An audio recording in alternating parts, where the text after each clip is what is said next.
The South China Sea dispute really boils down to a number of factors, first of which is it's seen as a signifier for China's future actions in the international sphere. China has these major claims to the South China Sea, which a number of other countries unsurprisingly dispute, mainly the Philippines, Vietnam and Malaysia. China's 9-dash line claims most of the South China Sea, and as a result it causes real tensions with its neighbours. Those neighbours are looking at what China's claiming and obviously thinking, how is this going to affect future relations with this rising power, and how is it going to affect our ability to exercise control over our EEZs?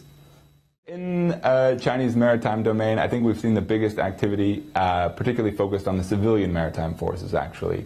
In 2013, early 2013, we saw a major reshuffle and reorganization of the civilian paramilitary forces. Previous to that move, there were 5 separate organizations active there, and there were actually 5 different command structures operating into different ministries within the Chinese government. That was obviously very ineffective in terms of overlapping responsibilities.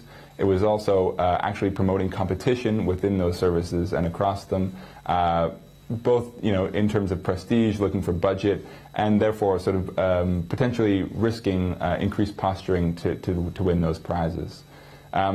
So the idea with the streamlining of command is to get more effective. Now they're under a single organization, under the State Oceanics Administration, particularly now called the Chinese Coast Guard. So we're actually seeing a rolling of the 5 different forces into a single unified command. And again, that will increase the effectiveness of the force. That's the idea, by reducing competition and therefore hopefully increasing clout in the South China Sea. Some of the most recent disputes or most recent developments in the region have involved disputes between China and the Philippines.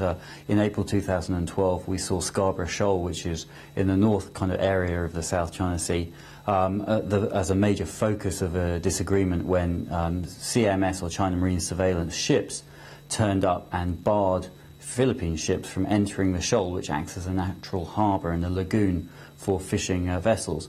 This has kind of changed the status quo in that part of the world, and Philippines is worried that it sets a precedent that China will try and kind of make another land grab across the islands in the South China Sea. Right now we're looking at another part of the South China Sea, Ayungin Shoal, which is a bit further down part of the Spratly Islands proper. And in that area again you have China Marine Surveillance vessels shadowing Philippine fishermen and telling them not to fish in certain areas that the Philippines says are part of its EEZ and the Philippines has claimed for many, many years. The islands in the South China Sea are a major source of tension, not least because each of those islands creates its own EEZ, and how those EEZs can be exploited by the different claimants is a major issue. Now in January 2013, the Philippines put in a claim at the United Nations saying that it wants to understand how these islands are going to be delineated and how the claims to these islands will be sorted. And China disputes this, not least because it says that all the islands in the South China Sea belong to it, and so there's no dispute.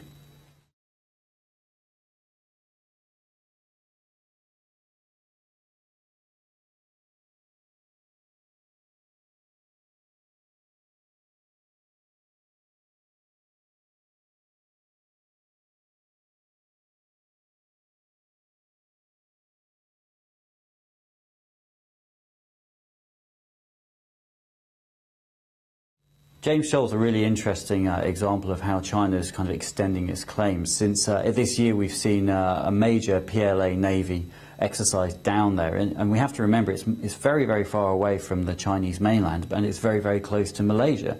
So far Malaysia hasn't reacted strongly in the way that maybe the Philippines would have, but nonetheless you can see it as an example of China pressing the 9-dash line claim and seeing how far its neighbours will allow it to get away with. Few states in the region are able to keep up with China. In fact, I would say none are really able to keep up with it in the maritime domain.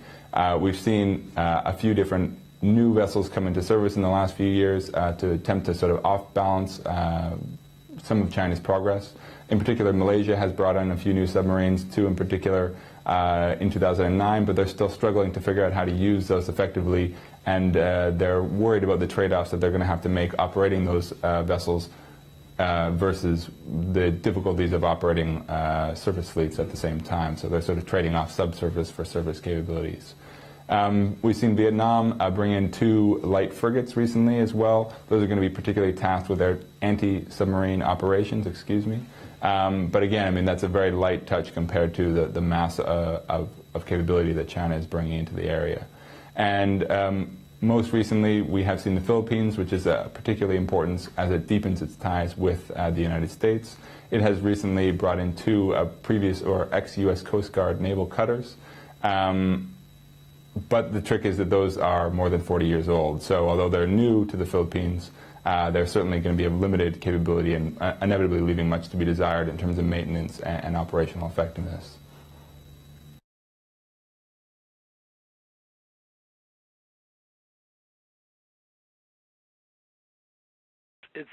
We're going through one of those phases where we're now trying to reset yet again our approach to the Chinese, and hoping against hope that the consistent strategic mistrust, which we see is largely fostered by them, of course they have a different opinion, will not become the kind of ruling template of the relationship.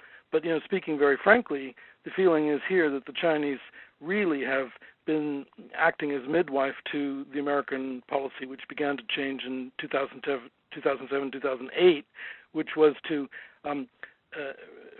let China be the organizing principle for a kind of de facto defensive move by countries from India all the way to Japan. And what continues to puzzle people here is the sense that the Chinese, in a very obvious way, seem to be, with an assertive policy, acting against their broader interests.